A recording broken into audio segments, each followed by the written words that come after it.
um, exactly the time, and the Sergeant at Arms will take over from here. All right, let's roll the intro. Jacqueline, hello. Hello. Hello. All right, so let's start. Welcome everyone to today's meeting. Just before we start, so I'm going to invite everyone to adopt the following club protocols, just to benefit all the speakers and everyone who's talking today. So you're encouraged to use earphones and headsets today during the session for improved audio experience for the audience. If you're not speaking, kindly mute your microphone. We're trying to provide as noise-free environment as possible for our speakers. You can find the microphone button at the bottom left of your screen, which you can click to mute or unmute yourself. We would like to see you during the session, and we encourage you to have your camera on. If you're not able to do so, that's fine. If you have to take care of personal or professional items during the club session, you're invited to turn your camera off, as this might be distracting to your audience. You can turn your camera on and off by clicking the video button located right next to the microphone button. We'll also like to inform everyone that this session is recorded, and recording may be used for the club's public relations activities. If you would like not to be recorded, just turn your video feed off. You can also chat with individual members, and to do so, just press the chat icon at the bottom of the Zoom window, but please avoid posting messages during your prepared speech, as this can be disturbing. You're encouraged to show your support by sending quick notes or feedback when the speaker has finished, and you can also toggle the view gallery on the top right corner of your screen. Don't forget to silence your phones, and most importantly, smile and show your support for your fellow Toastmasters. All right, back to you, Svetlana, to open the meeting. Thank you, Marcus. Okay, we haven't seen each other for 1 week, and some of you we haven't seen for a longer time. Let me greet Jacqueline, our guest, first-time guest today. Jacqueline is Sujit's spouse, and we are very happy to see both of them speaking from one camera. We had a glorious week, and normally our morning meetings don't have that many club members attending the meeting as our afternoon meetings. We have a red letter reminder from Easy Speak that we need to vote for our new club officers, for our new executive committee. And we are planning to do it at the next meeting, which will be the afternoon meeting on the 4th of June. All our candidates have been put forward, and we hope to have a very productive part of the meeting that will be devoted to voting. Well, I think it's the last meeting in spring. I hope you all had a glorious, beautiful spring season, and we are stepping into the summer season, which is always very, very important for Toastmasters because we will start a new Toastmaster year. Without further ado, I would like to announce this meeting open, and I want to hand over to the Toastmaster of the day. Let's decide on the spot who it can be. I suggest I can do it. I can do it. It will be my pleasure to substitute for Dinesh until he comes. If he doesn't come, if he can't make it, that's okay. Let me share the agenda with you. We have a full agenda today with a very interesting, a very meaningful title or topic or theme of the day, which is Lighthouse. The topic was prompted or inspired by the speaker, by the speech that we listened to at the last meeting, at the previous meeting, by Jordi Vidal, our relatively new club member who has a habit of delivering very, very inspiring stories. So, especially the lighthouse keepers is a profession that is becoming obsolete, but the heroes in that profession will be never forgotten. So in a certain way, this is coinciding with the Memorial Day in the United States. So we will probably do very well if we just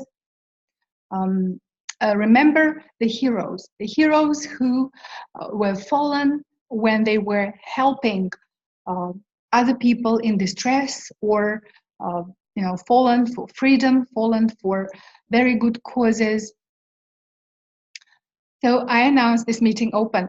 I will be helped by a number of functionaries, a number of meeting leaders, such as grammarian and timer. May I introduce our grammarian for today, Ismail Amar, also known as Edward. Edward will give us the word of the day, and he will also tell us how he's going to perform his function of a grammarian. Edward, over to you. Hello, everyone. The word of the day is nurture, N-U-R-T-U-R-E, nurture, which can indirectly lead to the function of the lighthouse, which means the lighthouse will nurture us through very rough seas. The other meaning of nurture will be to groom or to mentor somebody, to make the life of that person better for him as he grew up. And I will be looking out for your good English and not so good English, but because I am hard of hearing, I might miss many, many good things. So, but I don't want to let this chance go. So therefore, that I will do the function of the grammarian. I will tell you later. Thank you very much. Back to you. Thank you. Thank you, Edward. Now, Mathilde is our timer, and she will introduce the timing devices and tell us how she is going to perform her function. Yes, that's my pleasure. Welcome to everyone. I will help you to keep on track and keep time. And I will do this with indicating the time with this card. So green will be at the minimum time. For example, for a speech, which is 4 to 6 minutes, I will show this at 4 minutes. Then we will have, when you reach the middle of your time, that is 5 minutes in that case, I will show the yellow one. And if you reached your 6 minutes, I will show the red one. And if you get 30 seconds over, I will show the black one. Then you should stop. And with table topics, it is 1 to 2 minutes, and I will use the same timing devices. Enjoy the meeting. Back to you, Mrs. Toastmaster. Thank you, timer, Mathilde. Well, I must say that we will keep this gallery view open for our speakers to see the timer and also to see the audience, because we have a pledge of supportive listening, and so there will be full attention to the speaker, and the speaker will enjoy the view of the whole audience. It is a tradition in Witty Birds that we start with the table topics. It's a good warm-up exercise, and also we want to hear more about lighthouses and lighthouse keepers. Our Toastmaster of the, table topics master of the day is, yes, Nemo? Nemo, yes? Yeah, is Nemo. So over to you, Nemo. Unmute yourself, Nemo. Yeah, unmute yourself. Unmute yourself. We can't hear you.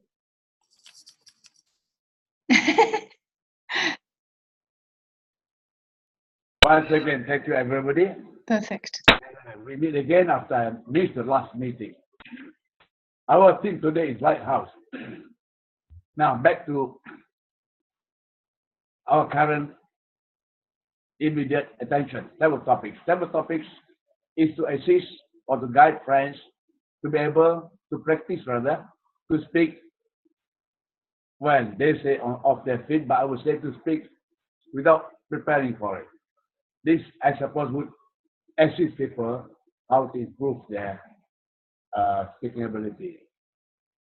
Now, I would expect those who take on the topic to answer the question, and I would grade how they answer the question, how they deliver. Other forms of evaluation will be done by the evaluator. Now, are we ready? I will now would like to ask for one volunteer before I read the first question. Very simple question.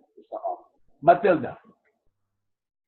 Okay, Matilda, please switch on your mic.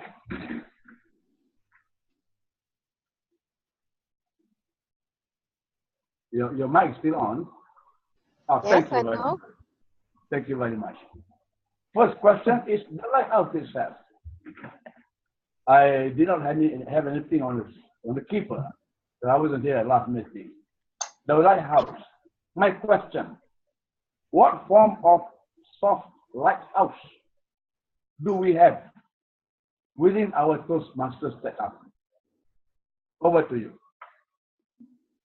What kind of lighthouse we have in our Toastmasters letter? Yeah, soft lighthouse. You might know that our president is living in a lighthouse. Our Toastmaster president, Dark Dolly. Her husband left her the lighthouse. He passed away, unfortunately, but she always loves to speak from there, from the overview that you have, from the light that will be spreaded around everywhere that you can imagine. But in Toastmaster, I think we have lots of lighthouses, not only those who really have a lighthouse. Our president, for example, is the lighthouse. She's always encouraging us. The members are lighthouses because they are bringing their best and they are shining. It is like not like only like a lighthouse, also like the sun. Everyone is shining and trying to spread humor and good vibrations. So that's why we all love to come to our meetings, because we get energized, we hear funny stories, and we have a lot of fun with the other members. With that, I would like to hand back to you. Thank you very much.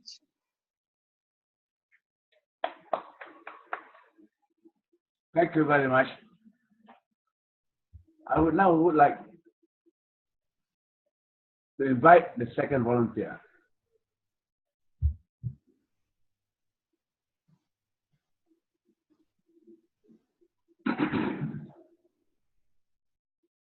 Anybody? 1, 2, 3, 4, 5. Call them out. Maybe Sujit, Jacqueline, our guest. Then I will read the question that you put up here. It's very simple.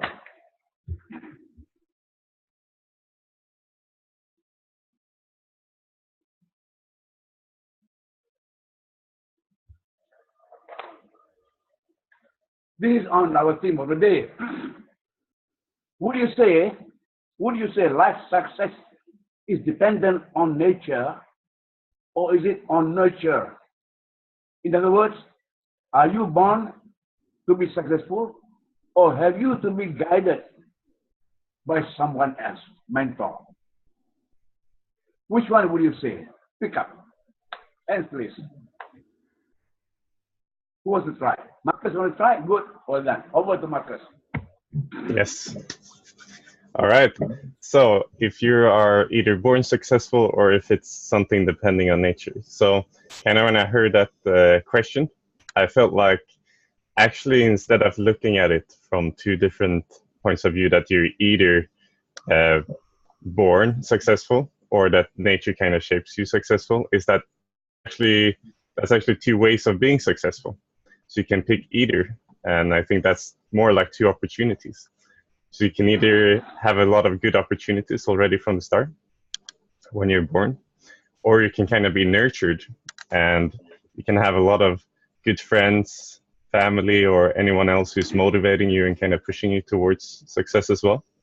And I like to think that those two they're not, you don't have to pick either, and you could even have both as well. I think for myself, it's kind of, I've been lucky to have both. It's all right. Thank you very much. Back to you, Neil. Thank you very much. Third question, another simple one, so that we can go through our meeting in a nurtured way. Nothing to get worried. Can I have a hands up, please? Oh boy.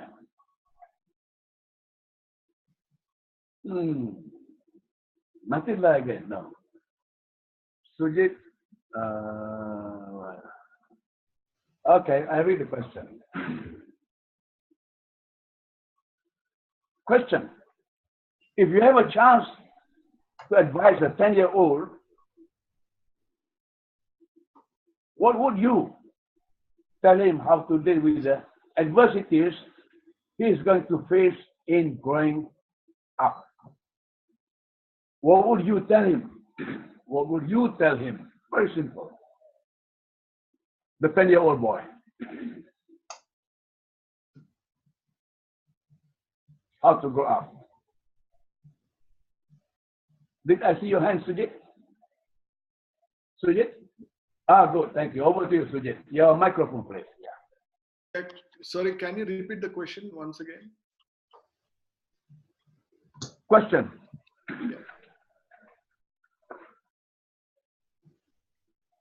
What would you tell a 10-year-old boy how to deal with the adversities he is going to face in growing up? A 10-year-old boy is growing up. How would you advise him how to face the adversities of life as he grows up? Thank you, Topics Master, Nemo, for your question. I would tell the 10-year-old boy, whatever the relation is between me and him, to learn life skills, because they are not usually taught at schools. So we just go through the academics, and we're always after scoring marks and thinking about future career aspirations, but we fail to learn life skills. And that is what I would tell him. And usually I would ask the boy to read about what's happening in his country, whatever it is, and elsewhere in the world. Other than that, I can't think of anything else at this stage. So back to you, Table Topics Master. Thank you very much. Thank you very much. And I would like to thank all three, and I think all three answered the questions. Matilda, yes, he went straight, answered all. And second speaker, defined it before he answered, very good. And the third, he answered straight away. Now over to you, timer. Yes, please. Our timer will announce the timing, the timings that we had during the table topics. Mm-hmm. Yes, that's my pleasure. My speech was 1 minute 15. Marcus spoke for 1 minute and 9 seconds, and Sujit for 1 minute. Exactly. Thank you. Thank you so much. Our table topics evaluate, Asil. Would you like to evaluate topics right now, or would you like to take time? I will try. Okay. Thank you. Thank you, Madam Toastmaster Svetlana. And thank you, Nemo, for your wonderful questions. I really enjoyed your table topics today.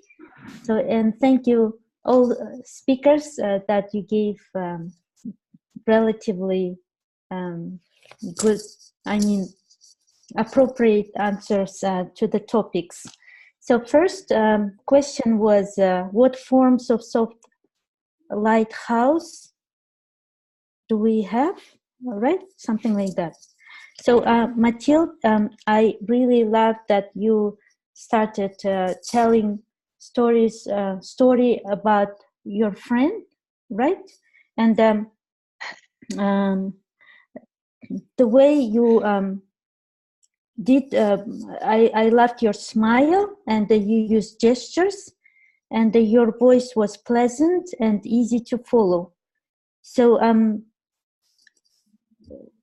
Marcus, second question, if you're born successful or nurtured. So he talked about opportunities if you're born successful or nurtured by your family and friends. And he said that you can have both. And also I like that your presence, that you looked straight at the camera, you're confident, and also I loved your smile. And next was Sujith. His advice was to learn life skills. So he was confident, and also he looked at the camera. So he explained why we should learn life skills, because they're not taught at school. So maybe suggestion to everyone that you have to keep your time frame, because you are short, like less than 1 minute. 1 minute, 1:30. It's 2 minutes. Okay, no, it's okay. But you can broaden your answer to 2 minutes. So sorry. Just so back to you, Madam Toastmaster. Thank you. Thank you so much, Asil. What I absolutely love about Toastmasters is that we challenge ourselves, and it's one area where if you keep saying yes, you will move really fast along the Toastmaster path, let's say, because normally they say, oh, you need to learn to say no, but in Toastmasters it's the opposite. If you say yes, I can come to the meeting, yes, I can take the role, yes, I can do it, why not, you will not only move very fast along the leadership path, but also along the communication path as well. Krishan, hello, he's on silent mode, but he's one of patriots of Toastmasters, and he's probably very busy, maybe even in his office, but he finds an opportunity to pay attention to the meeting. Hi, Krishan. Yes, now, wow. Okay, Krishan is giving us the overview, or let's say the excursion of his place where he's staying. I did the same. So somehow we coincided today with our movements. Okay, I am your Toastmaster of the day, and our next part of the session, of the meeting, is prepared speeches, or shall I say stories. And the first story on the agenda is that of Marcus. His evaluator is Moses. Moses, would you like to introduce Marcus's speech? I will, thank you. Excellent. Thank you, Madam Toastmaster. It gives me great privilege, fellow Toastmasters and Suji and your wonderful wife. Thank you for joining us. It gives me great pleasure to introduce Marcus Helliger. Now, Marcus is working on his collaboration pathway. Now, Marcus, so that those who don't know what the collaboration pathway is, it's building his skills as working at building a team together. Marcus is focusing on active listening, motivating others, and collaborating in a team. And with the outcome of 5 levels, he's working toward a project focused on applying his leadership skills in this particular pathway. Marcus Hilliger with his speech, Why Do Zebras Have Stripes? Please welcome Marcus Hilliger with Why Do Zebras Have Stripes? Thank you very much, Moses. Very happy about all the preparation you have done for my last name. It's really good. Very appreciated. So, welcome everyone to my speech titled, Why Do Zebras Have Stripes? I thought it was a very natural follow-up to Who Am I? But I also thought that it was a very good and light topic that we all could relate to somehow. So, what I'm going to talk to all of you about today is I'm going to talk about 3 things. I'm first going to just give a quick general overview around zebras. Then I'm going to talk a little bit about popular theories and research done on what zebra stripes are actually used for. And then I'm going to wrap all of this up a little bit with research and experiments that have been done using zebra stripes. So, just to kind of kick off, if anyone is unsure how a zebra looks like, I will have one in my background now during the speech. This is how a zebra looks like, if anyone was unsure. The name zebra is actually, as everyone knows, an English word, and it dates back to the 1600s. So it comes from the Italian words zebra, which had a longer E on it. There are 3 species of zebras. So there's the plain zebra, there's the mountain zebra, and the Graves zebra. So the plains zebra is the most common zebra, and it's the one in my background as well. And then the zebra has always been a bit of a subject of the African folk tales, which kind of tells how they got their stripes. So now it's a little bit of a story time. According to the San folk tale of Nambia, the zebra was once all white, but it acquired its black stripes after a fight with a baboon over a waterhole. After kicking the baboon so hard, the zebra lost his balance and tripped over a fire, and the fire sticks left scorch marks all over his white coat. So there you go. You already have an alternative theory to why zebras have stripes before I present any research already. So, all right. Just before going into why zebra stripes are used, I wanted to ask kind of you, all the audience as well, if you think that zebras are white animals actually with black stripes, or if you think that they're black animals with white stripes. I thought that was quite interesting when I was researching the subject. So I was thinking if you think that they are white animals with black stripes, if you could raise your hand, or if you think I'm going to do the same thing if you think they're black animals with white stripes. So everyone who thinks they're white animals with black stripes, could you raise your hand? Yeah, some contestants. Cool. And if you think they're black animals with white stripes instead, the opposite. Oh yes, most. That's great. Cool. Drum roll. It was actually previously believed that zebras were white animals with black stripes, but now they have changed. So Moses, congratulations. They're actually black animals with white stripes. But if you ever see a baby zebra being born and you thinking, oh, Marcus had that speech and he was completely incorrect because they're actually striped when they're born, is because when they're shaped, they're actually black. So the stripes are kind of shaped already as embryos. But yes, initially they're black and they're very, very, very beautiful. Cool. So I'm going to talk very briefly on the 4 most popular theories of what the stripes are used for. So number 1, so flies in general have a very low resolution vision, and they kind of depend on sensing movement. So in order to avoid flies, these zebra stripes actually create an optical illusion called the barber pole. So if you ever walk past the barbershop, you've seen the spinning pole, and it kind of looks like it's going to take off almost and land on the moon, but it's actually just standing still. And for some reason, this seems to dazzle the fly's movement quite a bit. So the flies, as they come closer to zebra, they're not really able to land. I don't know how their navigation systems are, but for some reason, they cannot land on the zebra. The second theory is that even for larger predators like lions, they're not able to distinguish between where a zebra herd starts and where a zebra herd ends, or where a zebra starts in a herd and where a zebra ends, because of the stripes. Number 3, the stripes might be used for identification between zebras, but this is the least confirmed theory.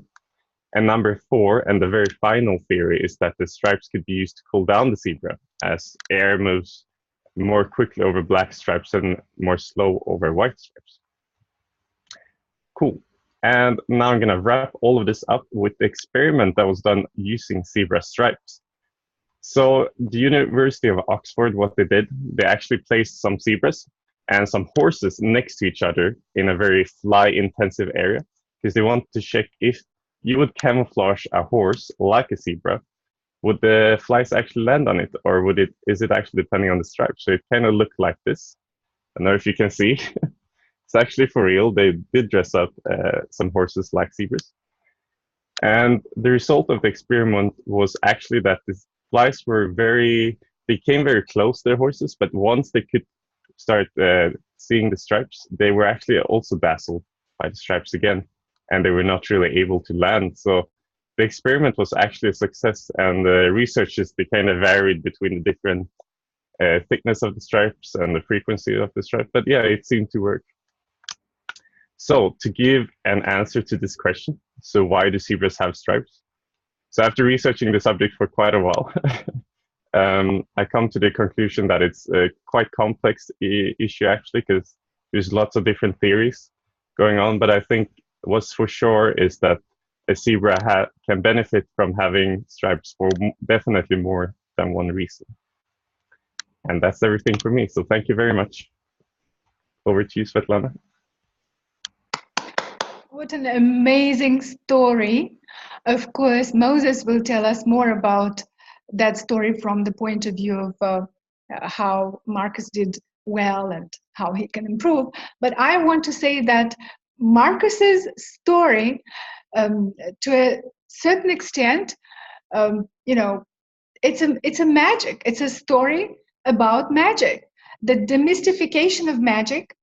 In fact, we want to have more magic stories in Witty Birds, because we should never forget that life itself is magic, and magic is totally part of life, right? And even when we deliver stories like this with scientific approach to things, to very well-known facts or totally unknown facts, it is also about the magic. Thank you. Our next story is, will be delivered by Edward Ismail Omar, and as his evaluator, I want to introduce his story. It's the icebreaker from Engaging Humor, a new path in Toastmasters. And Edward is supposed to deliver a speech on any topic as an introduction to the club, although we know Edward pretty well, but he will introduce himself as a humorous person. The title of his speech is Memories of Days Gone By, with the icebreaker entitled Memories of Days Gone By. Let's put our hands together for Edward. Over to you, Edward. Thank you, Svetlana. I would like to introduce myself to everybody here. Some of you may not know who I am, but I'm from Malaysia. Now I'm in Kuala Lumpur. I was not born in Kuala Lumpur, but I was born in a remote part of Malaya then. And it was during the Second World War, the Japanese occupation of Malaya. Maybe it is too remote for some of you to to know about this. But my father one night was arrested by the Japanese soldiers to be taken away to interrogation in the small headquarters near our village. The accusation was that he was an enemy of the state. State means the Japanese authorities. So when I realized, I was quite small, I had a younger brother with me. When I realized what was happening, I started screaming and lying on the floor and kicking my feet and try to dissuade the Japanese from taking away my father.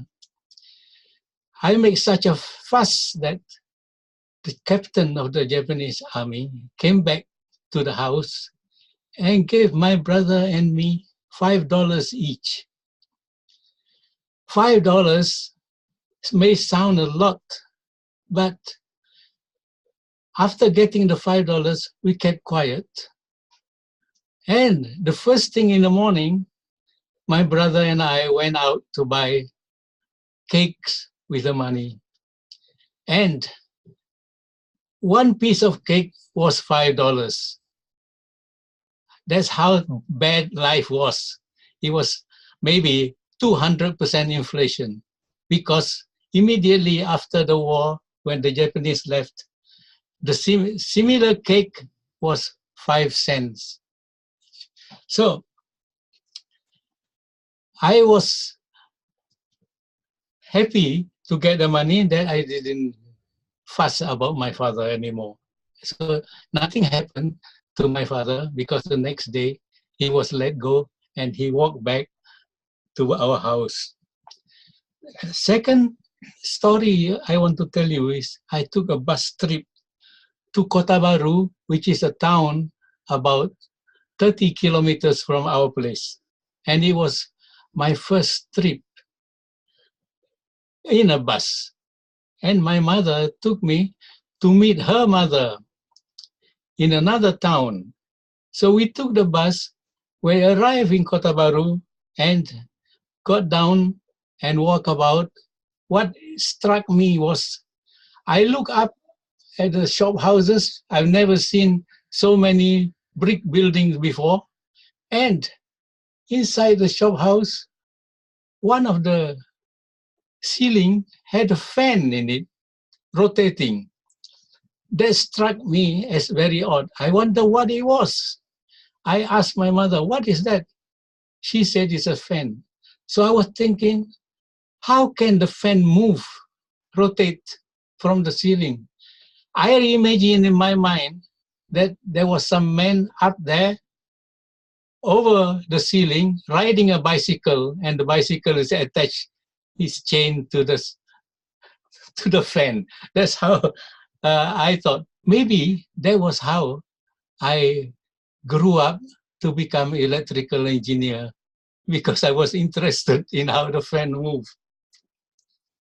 And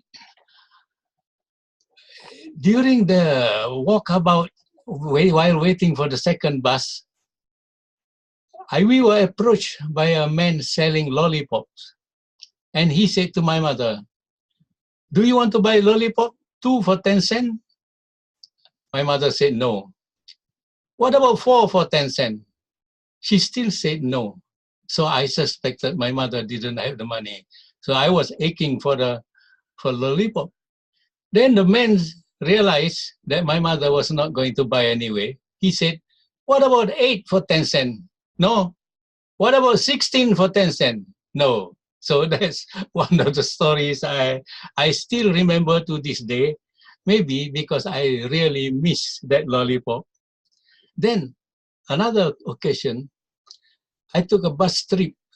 This time, there were no seats on the bus and I was asked to sit on the floor. And I look out the window, I couldn't see the ground. I couldn't see the ground move, so I didn't know where we were. I just saw the trees. After some noise, the trees started moving very fast. After another 20 minutes, maybe, the the tree stopped moving, and we got off the bus, and I saw, hey, we are in a different place now. What happened to the... So that's what it was. I thought, sorry, I keep laughing at my own joke. You're supposed to laugh at my joke. Anyway, so there's, to finish off, I will have another story for you. This was much later when I was older, and we went for interview to go into the school. Oh yes, okay. And we had to run across this bridge. We went across the bridge. After crossing the bridge, I told my friend, I feel faint. What happened? Then he told me, look back. It was a suspension bridge.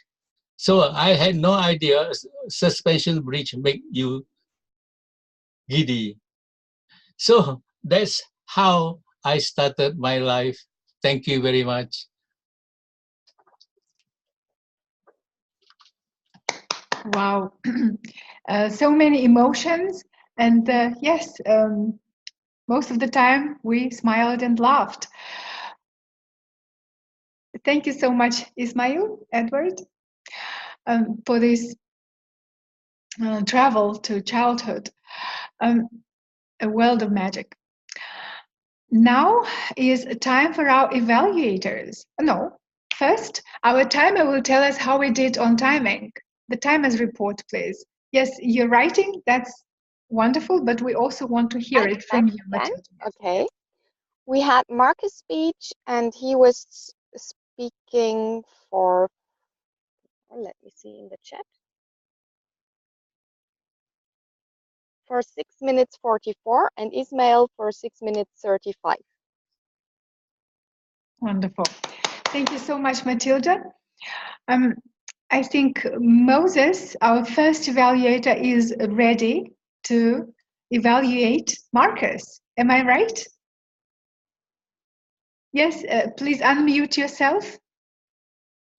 And we are ready. We are ready to listen to your evaluation, Moses. Yes. We've done the evaluation.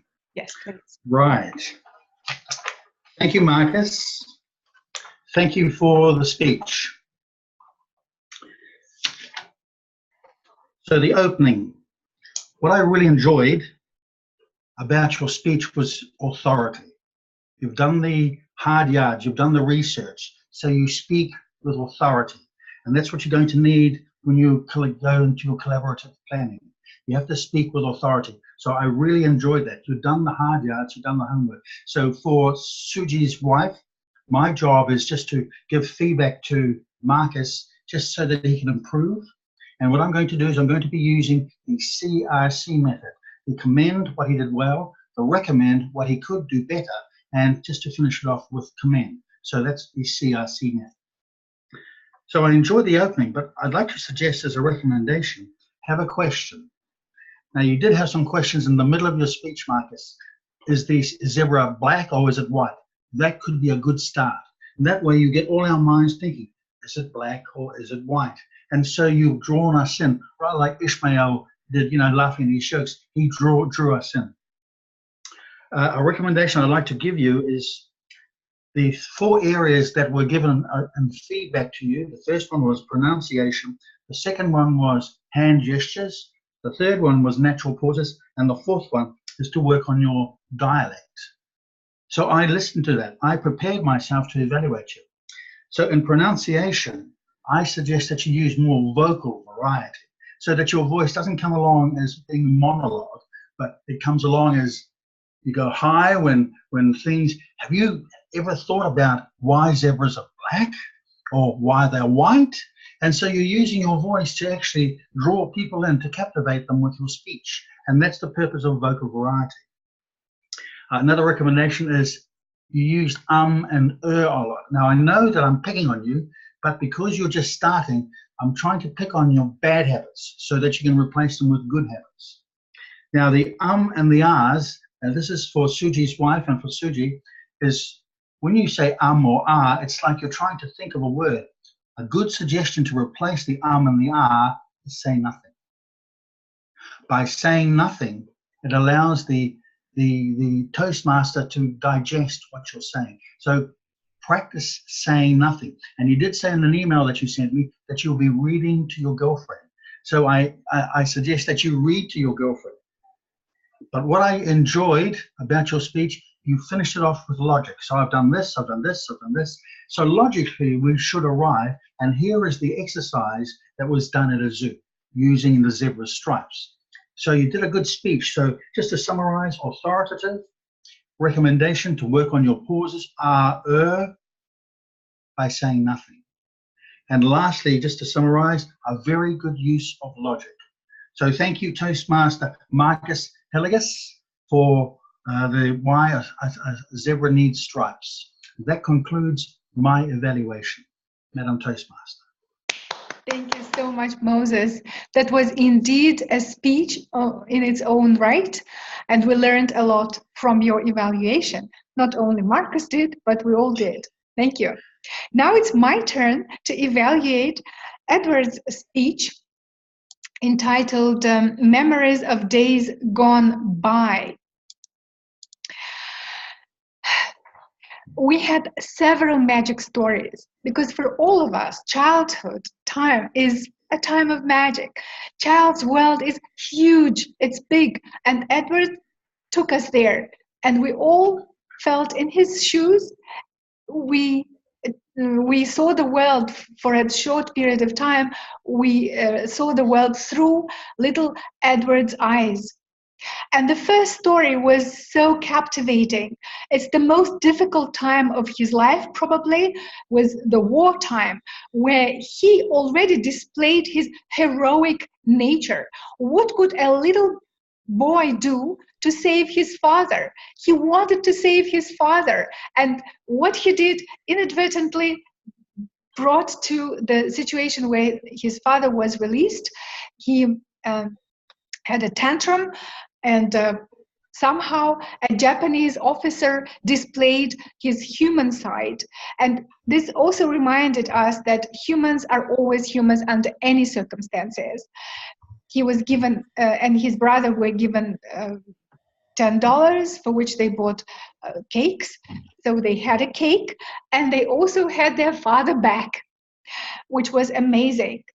I must say, as the evaluator, that for 5 stories that Edward managed to fit in his 6 minutes, although it took him 6 minutes and 35 seconds, he created time and place context for a story, which is extremely important.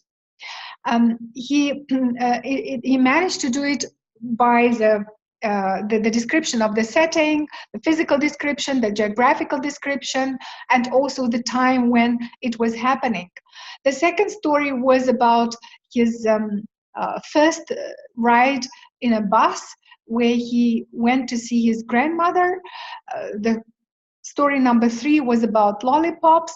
He still remembers that lollipop that he couldn't have when he was a baby. Story number 4 was the brightest memory,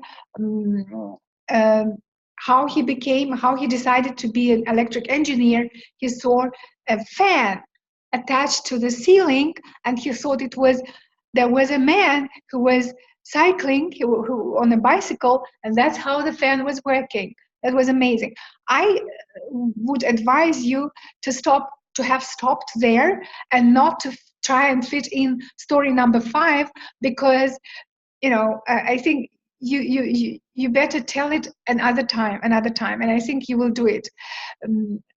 So watch your time. Don't try to fit in as many stories as you can. You're just starting your engaging humor path. I think you opened yourself, you showed yourself to us today as a humorous storyteller. We laughed together with you, and you were also giggling all the way, which is, I think, also shows your humorous side. Yeah, your background was very beautiful today. So I think there is a great improvement technically, but also content-wise. Thank you. With this, I would like again to hear our timers report on how we did on timing, the evaluators. Please, Matilda. The evaluators did very good on timing. You had 1 to 3 minutes, and Moses spoke for 3 minutes and 17, and you 3 minutes and 21. So well. Oh, thank you. Thank you so much, Matilda. And now we will move on to our grammarian's report. Edward, are you ready? Unmute yourself. I'm as ready as I ever will be with grammarian report. As I told you, I'm also trying to remember what to say in my story. And the other one fault of mine was giving out the word of the day only this morning over the chat. The word of the day should have been given earlier so that everybody can think of the thing. And as it is, of course, Nemo used the word, Marcus used it, and Sujit used it. I cannot remember whether Mathilde used it. So, and as for the English, I personally didn't find anything strange about anybody's English. All the accents I understood. There was no really an accent that sounds foreign to me. Maybe because I am used to mixing with different type of people in the world, which is going to be another story, of course. Now, as far as the grammar is concerned, I can only pick out one. That's what Svetlana said. We must tell more magic stories. Yes, magic stories, but I thought it should be magical stories. Maybe it could be magic stories as well, if it is about magic. But if a story that makes you think, oh, that's magic, then it is a magical story. So I'm afraid that's about all I have for grammarian report, and I hope I'll do better next time. Thank you. That's a very efficient grammarian's report. Very good one. Really, Thank you, Ismail.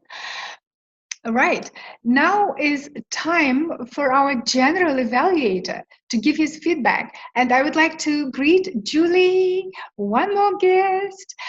We will have guest feedback after general evaluator's report. And we will give a feedback to this meeting. We will add to Moses's report. Now, over to you, Moses, general evaluation. Thank you, Madam Toastmaster. Now, for the benefit of Suji's wife, a general evaluator gives feedback about what hasn't been given feedback. For instance, you have the table topics master, you have the grammarian. So I'm going to give them feedback on how they did and what they did. So feedback really to build them. So that's going to be my role, my function. And speaking about functions, the functionaries did a superb job. When they started off, everyone was condensed together, rather like a lighthouse. We're all seated on the screen and we beam. So what I'm going to do is I'm going to give some feedback as a general evaluator. What is rocks and what is a light? So some of the things that we did would be some lights or what a lighthouse does. But sometimes rocks sort of hinder our walk in the Toastmaster pathway. Greetings to Julie and greetings to Christian.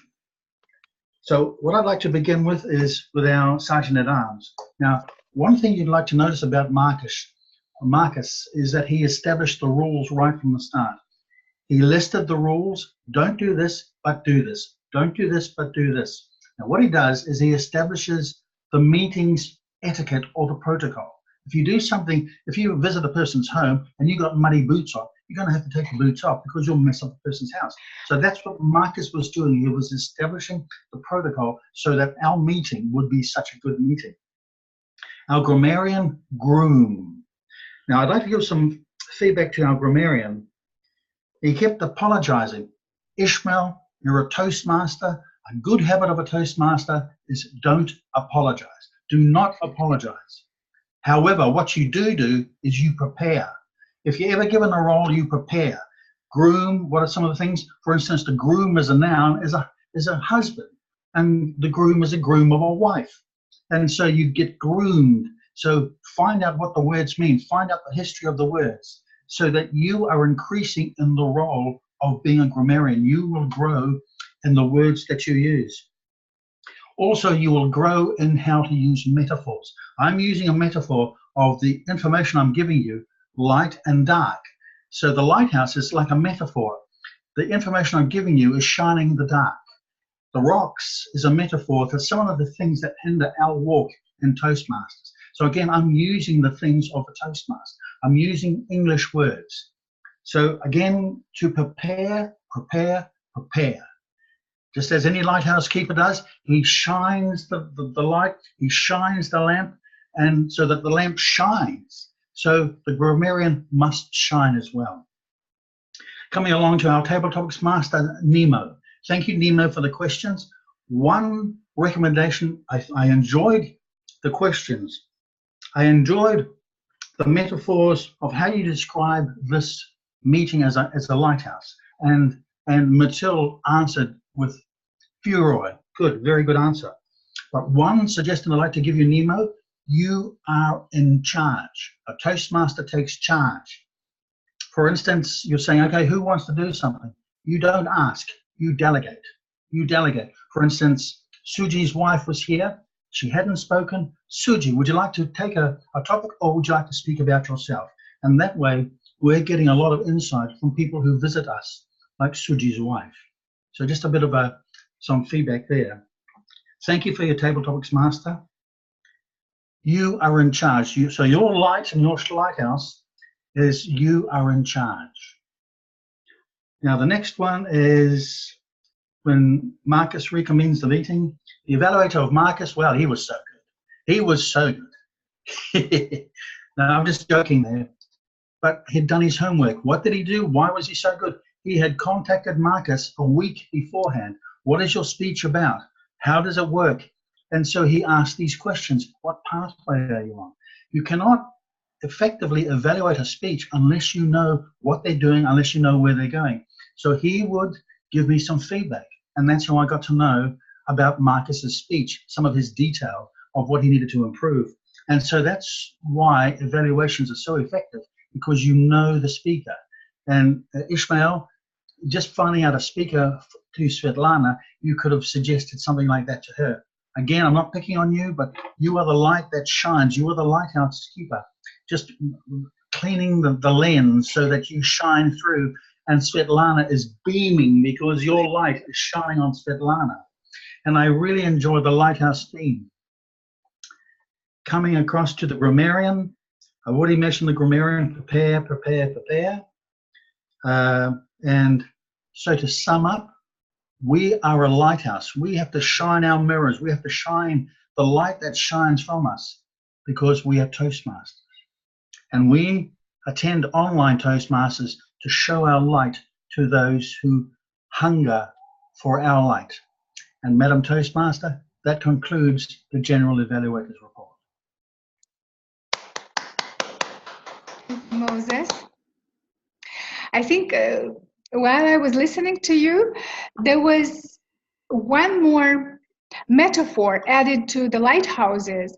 And to me, it sounded like Aladdin's lamp, where Aladdin takes the lamp and he just shines it, polishes it, and then it shines and his wishes come true because the genie comes out of it.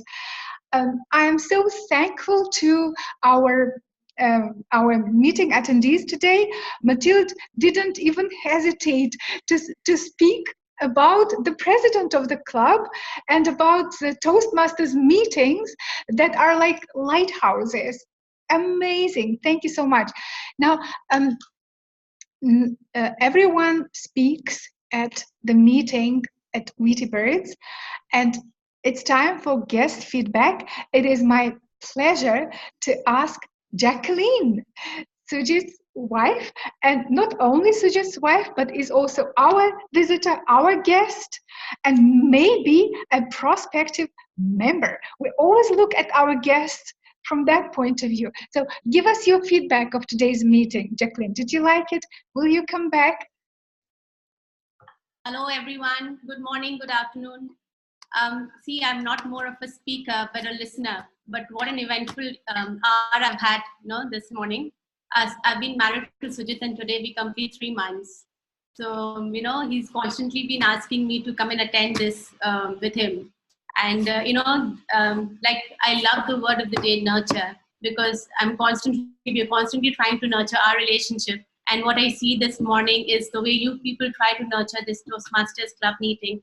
Every time each one of you put in your heart and soul to it. And I had, an amazing time watching and hearing each one of you. And thank you, Moses, so much for constantly enlightening me to, to the day's meeting and who is what. And, I couldn't have a better meeting today. I'm looking forward to come and speak more often, and thank you. Thank you so much. Oh, thank you so much, Jacqueline. Not only you're so eloquent, but you also have a very melodious voice that comes through so clearly. Thank you so much for your feedback. Julie, you joined the meeting later on, but if you want to say something, we will be very happy to hear you. It is always a huge pleasure to see you, all of you again, and to listen. And there is even in a part of the meeting always something to learn.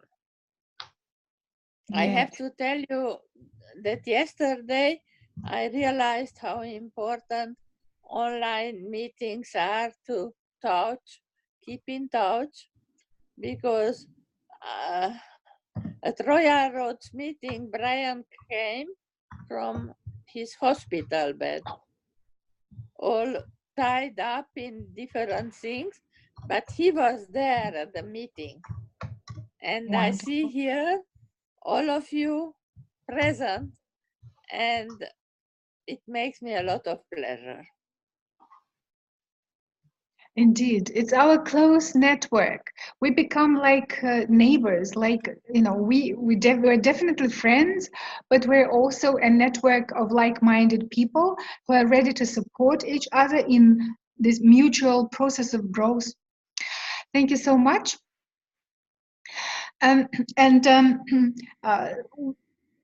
Krishan, would you like to speak?